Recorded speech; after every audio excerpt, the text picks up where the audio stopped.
Hello, and welcome to the Shoot, Reload, Repeat podcast. My name is Calvin, aka Tactical as Buck. I am your host. In today's podcast, my very first real episode, I want to talk to you about my journey through competitive shooting. My very first episode that's on Spreaker right now is just like a test episode so that way I could get my podcast up onto Apple Podcasts to get approved. So this is my first real podcast. So like many people in the 2A community, in the shooting community, I grew up shooting with my dad, shooting 22s, then shooting pistols and rifles and shotguns, and a little bit of hunting. When I went to high school and started playing sports, kind of got away from shooting. I didn't really start picking back up shooting until I was in college. In college, bought my first shotgun with my own money, my first real shotgun. Started doing a little bit of hunting. When I graduated, got my first job, bought a carry pistol, bought an AR, a hunting rifle, and kind of got back into the whole Second Amendment life. After buying a few guns, I wanted to do something with them instead of just shoot, so I started doing research. I found an outlaw type 3-gun match in my area, and I decided, you know what, I'm going to shoot 3 guns. So I got my battle belt ready, got my holster ready, got all my ammo, and went to my very first match. Now, made a bunch of mistakes my first match. The biggest one, and one my wife still gives me a hard time about, is not loading my mags before the match. So when I get there, I showed up, we had 2 stages, I had a shotgun and pistol stage, and then just a rifle stage. The match was not really well ran. They don't really do them at the range anymore, which is probably a good thing.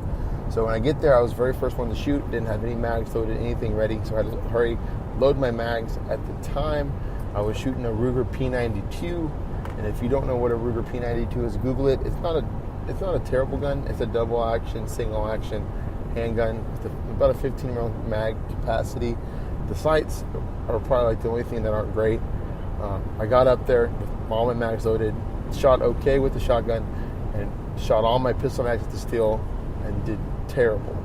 So went to the next stage, shot the rifle okay. I shot last. There was about 30 shooters, so there was a lot of standing around, and I just didn't really like it. But I really did enjoy shooting the competitions, so I started doing some more research. I dabbled a little bit in IDPA. My dad and I shot an IDPA match, like one IDPA match up in the Austin area, and it was all right. Not a big fan of all the rules in IDPA, like the round limit, not being able to drop a full mag on the ground, things like that. And to me, it just wasn't as fun. I did shoot a few IDPA like carbine matches, and those are actually a lot of fun. So if you ever want to just go shoot your carbine and your pistol, I suggest maybe trying to find one of those matches. I think Texas Tactical shoots one of those in my area, around the San Antonio area. So those are really, really fun matches if you want to go out and shoot your carbine. Then they let all kinds. You can shoot AR pistol. There was a guy that one time shot a 308 AR pistol, and it was ridiculous. Everybody was standing in the very back of the bay because it was so loud. But I found USPSA, shot my very first USPSA up in Lubbock, Texas with my dad about a year ago in May, June, and it was great. I love USPSA. I love the rules.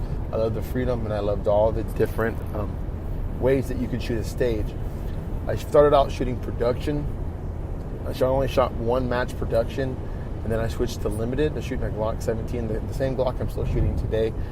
The only thing with production is having to reload all the time. To me wasn't that appealing to me, being a brand new competitive shooter. And so my dad and I switched to limited minor. I've been shooting limited minor now for about a year and a half. Classified on a C class limited minor. I've shot probably close to 10 matches in USPSA since I started. I'm now switching over to carry optics, and so shoot the same Glock 17, using a Vortex Venom on my Glock 17. Haven't got a chance to shoot a match with it, but that's just kind of where it came from. I really do enjoy USPSA. It's probably one of my favorite things to shoot. I really like the training. I like training for it. I really like the scoring, the points and the time, and the hit factor. To me makes a lot of sense. I know IDPA just changed their rules, and is 1 second per point down, which really will emphasize that accuracy along with the speed. But I like the freedom in USPSA to where both speed and accuracy play together, and they allow you to they really allow all the stages to be different. Like you could shoot the same stage and you could change the length of it or the number, and your hit factor could always be different. It could always be different, a different stage. So that's what I really like about it as well. So that's just kind of my journey. In this podcast, I'm going to be talking about my journey as a competitive shooter.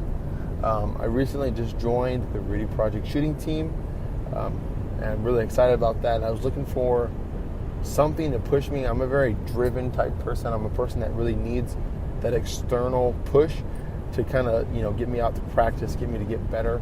And so I had the opportunity to join the Rudy Project shooting team. And so I took advantage of it. I've really enjoyed my time on the team. Rudy Project makes really great glasses. The glasses I have right now, they're awesome. I'll link them down in the show notes so that way y'all can go and check them out. It's really awesome to being able to have some sponsors. It's really nice, and it makes me work harder because I have the Rudy Project attached to my name when I shoot. Before, if I messed up, if I didn't do well, it didn't really matter because it was just me. But now that I'm part of a team, now that I have, something to buy into, I think it's really helped me with my practice. So on this podcast, I do plan on having some guests. I know my dad would love to get on here and speak about his competitive shooting. I kind of got him into competitive shooting, and now he loves it. He shoots all the time. We both reload. I'm also going to talk about reloading. I just started reloading about a month and a half ago. I'm reloading on a Dillon Square Deal B. I'm reloading 9mm, and so I've had a lot of learning curves the last month and a half, and I think I finally got it down. I also plan on having a few other guests, like my Rudy Project team captain, Tyler Northcutt, really great dude. Me and him have talked about starting a podcast and doing a podcast together, so probably get him on here and we could talk about all kinds of things, all things USPSA and shooting and reloading. And so that's really what this podcast is going to be about. You can follow me on social media at Tactical as Buck. I'm really, really active on Instagram, so go over there, drop a follow, give me a follow over there. You can also follow, I have a Facebook page you can like. I'm not too active on Facebook. I pretty much just cross post everything from Instagram to Facebook, and I don't really mess with Twitter anymore. To me, Twitter is kind of boring. So go follow me on Instagram. Make sure you subscribe to my podcast. Whenever it does show up on Apple Podcasts, I'll be sure to post it onto my Instagram. I'm also on Spreaker, on Spotify, iHeartRadio. I've submitted to all the major podcast places, so please subscribe, leave me a 5-star rating, let me know what you would like to hear, give me a follow, and thank you for listening.